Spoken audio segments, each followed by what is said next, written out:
बिहार में बेरोजगारी को लेकर नेता प्रतिपक्ष तेजस्वी यादव ने बिहार सरकार को फिर से घेरा है। अपने ट्विटर पेज से एक ट्वीट किया है जिसमें बेरोजगारी को लेकर जो प्रदर्शनी लगा था उसको लेकर उन्होंने लिखा है कि पिछले 16 वर्षों में 23 राज्यों में बेरोजगारी बढ़ा है। बात करेंगे बिहार सरकार के मंत्री जीवेश मिश्रा हमारे साथ है। तेजस्वी यादव ने फिर से बिहार सरकार को घेरा है ट्वीट के जरिए और बेरोजगारी का मुद्दा उठाया। देखिए, तेजस्वी यादव को बिहार सरकार को घेरने का कोई अधिकार नहीं है। तेजस्वी यादव के भी माता पिता बिहार के अंदर 15 साल शासन चलाए हैं और उस समय जितने विद्यार्थी जितने लोग यहाँ पढ़ाई कर रहे थे उन सभी लोगों का भविष्य क्या होगा उनको मालूम नहीं था। और बिहार मुख्य रूप से उसी समय में पलायन का केंद्र बिंदु बना। यहाँ से लोग जाकर बड़े पैमाने पर बाहर रहने बसने काम को करने का काम किए। ये आप कभी दिल्ली जाएंगे, मुंबई जाएंगे, उनके बीच कभी ग्राउंड रिपोर्टिंग करेंगे, उनसे आप पूछेंगे कि आपका कब आगमन हुआ यहाँ दिल्ली में, मुंबई में, सूरत में, तो आपको पता चलेगा कि किस प्रकार वो यहाँ से लालू जी के समय में इनके उपद्रव से, इनके लोगों के उपद्रव से, रोजगारहीनता से बिहार से पलायित होकर के अन्य राज्यों में गए। अभी पलायन की आवश्यकता नहीं है। अभी क्या है कि लोग सरलता से जॉब जहां उनको उपलब्ध होता है, जैसे कोरोना काल में लोग वापस आए और फिर हम लोग यहां रोज़गार की व्यवस्था कर रहे हैं, रोज़गार मुहैया करा भी रहे हैं, फिर भी कई लोग कोरोना की स्थिति अनुकूल होते हुए वापस अपने जगह चले गए जहां उनको सरलता और सुगमता से रोज़गार प्राप्त था या पैसे वो अर्न कर रहे थे। ये एक सरल प्रक्रिया है जिसके कारण वो चले गए, सरलता सहजता से उनको पैसा मिल रही थी। बिहार के अंदर आज जो वर्तमान सरकार है, पिछले जो 90 से लेके 2005 तक बिहार की जो स्थिति बद से बदतर कर दी गई थी, सारे इंफ्रास्ट्रक्चर को ध्वस्त कर दिया गया था। आपने देखा होगा कि लगातार 2005 से लेकर के 20 तक माननीय सुशील मोदी जी, माननीय नीतीश कुमार जी और सुशील मोदी जी के नेतृत्व में बिहार की सरकार अनवरत यहाँ काम की है और हम लोगों ने इंफ्रास्ट्रक्चर पार्ट को ठीक किया है। आज बिहार के किसी भी ज़िला से पटना आने में 5 घंटे का लक्ष्य तय हो करके जो पथ है, 5 साढ़े 5 घंटे में आज लोग पटना पहुँच जा रहे हैं। तो सारे इंफ्रास्ट्रक्चर पर सरकार काम की है और बेरोज़गारी पे सरकार लगातार काम कर रही है।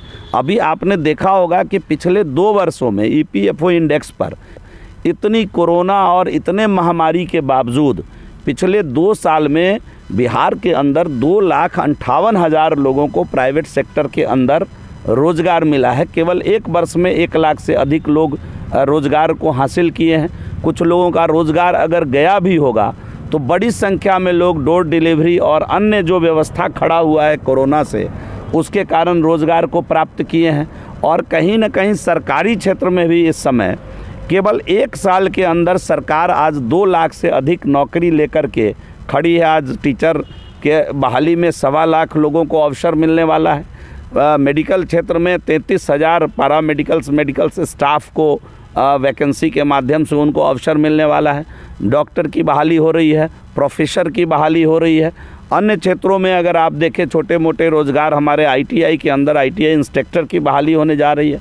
तो सभी क्षेत्रों को अगर मिलाकर देखेंगे तो इस समय 2 लाख से अधिक सरकारी क्षेत्रों में हम लोग रोज़गार लेकर के आए हैं और पिछले 2 वर्षों में 2,58,000 EPFO इंडेक्स कहता है कि हमने रोज़गार मुहैया कराया है, जहां लोगों का PF कटना शुरू हुआ है। तो इतने एक कम समय में जो इतना बड़ा लक्ष्य को हम लोग साध रहे हैं, तो निश्चित रूप से हम लोगों ने जो वादा किया है 19 लाख रोज़गार का, उसको अगले 5 वर्ष में पूरा करेंगे और हर हालत में पूरा करेंगे। सरकार फुल प्रूफ रोड मैप बनाकर उस पर काम कर रही है। ये नहीं कि केवल बयानबाजी, विपक्ष के कुछ लोगों का काम है बयान देना, उनके जिम्मे अब केवल बयान की व्यवस्था रह गई है। 5 साल तक जनता उनको नकार दिया है। उपचुनाव में उन बड़े हौसला से वो गए थे और उपचुनाव में भी जनता उनको खारिज कर दी है। तो जो वातावरण बिहार का बन रहा है, जनता NDA के साथ है, जनता ने मन मिजाज बना लिया है। जनता को हमारे कार्यप्रणाली पर भरोसा है और मैं भी विश्वास दिलाता हूं आपके माध्यम से कि हम लोगों ने जो वादा किया है उसको आने वाले 5 वर्षों में हर हालत में पूरा करेंगे। इसके लिए हम प्रतिबद्ध हैं। सर, लेकिन एक सवाल ये भी उठता है ना कि जो युवाओं हैं वो लगातार पलायन कर रहे हैं और बेरोजगारी युवाओं का बिहार में सबसे ज़्यादा है, और इसी को लेकर तेजस्वी यादव ने ट्वीट भी किया। देखिए, युवा में पलायन नहीं, पलायन अगर शब्द समझना है तो उनके 90 से 2005 के कार्यकाल को समझना होगा। मैं बार बार इस बात को बोलता हूँ, एक राज्य से दूसरे राज्य में काम करने जाना ये अपने संघीय ढांचा की खूबसूरती है, इसको पलायन नहीं कह सकते। हमारे राज्य में क्या अन्य राज्य से लोग आकर काम नहीं करते हैं? आप जाकर जरा देख लीजिए, ईंट उद्योग के अंदर बड़े पैमाने पर उड़ीसा, उत्तर प्रदेश, झारखंड से लोग, बंगाल से लोग आके बिहार में काम करते हैं। तो इसको पलायन का नाम देना संघीय ढांचा की खूबसूरती है कि हमको अवसर है, इतने बड़े देश का नागरिक होने पर मुझे गर्व है कि हम भारतीय हैं और एक राज्य से अन्य राज्य में जाकर अपने इच्छा के हिसाब से अवसर तलाश कर काम करने का अधिकार हमको भारत की संघीय ढांचा दी है, लोकतांत्रिक व्यवस्था ने दिया है। इसलिए इसको ये कहना कि पलायन, ये उचित नहीं है। पलायन का सही शब्द और अर्थ अगर समझना है तो 90 से 2005 के बिहार को समझना होगा। 2005 के बाद हम लोगों ने रोजगार सृजन किया है, इंफ्रास्ट्रक्चर को मजबूत किया है और हर क्षेत्र में बिहार के अंदर रोजगार के अवसर उत्पन्न हुए हैं और लोग उस दिशा में कार्य भी कर रहे हैं। और हमारी सरकार माननीय मुख्यमंत्री जी के नेतृत्व में, माननीय उप मुख्यमंत्री जी के नेतृत्व में हम लोग प्रतिबद्ध हैं कि आने वाले दिनों में किस प्रकार बिहार का युवा रोजगार लेने वाला नहीं, रोजगार देने वाला बने। इसके लिए हमने मुख्यमंत्री उद्यमी योजना जैसे योजना को कार्यान्वित करके ज़मीन पर उतारने का काम किया है। तो हम समझते हैं कि हम सकारात्मक दिशा में काम कर रहे हैं। कुछ लोग खुद बिहार से पलायन करके दिल्ली बैठ करके वहाँ से बयानबाजी कर रहे हैं, और ज़रा उनसे कभी अवसर मिलेगा तो पूछिएगा। उनके माता पिता को अवसर मिला था तो गरीबों को उकसा रहे थे, भड़का रहे थे कि लाठी में तेल पिलाओ, और जब हम लोगों को अवसर मिला तो हमने गरीबों के हित में काम किया, उनके कलम में स्याही भरने का काम किया। हमने गरीबों के लिए चारा विद्यालय नहीं खोला, हमने गरीबों के लिए बिहार में नए 35 इंजीनियरिंग कॉलेज खोले, बिहार के अंदर 15 से अधिक नए मेडिकल कॉलेज लगाने का काम किया कि अधिक से अधिक गरीब के बच्चे आरक्षण का लाभ लेकर उसमें अपना नामांकन कराएंगे और डॉक्टर, इंजीनियर बनेंगे, IAS, IPS बनेंगे। इस दिशा में भी हमने सकारात्मक कदम बढ़ाया है और बिहार की जनता को इस पर भरोसा है।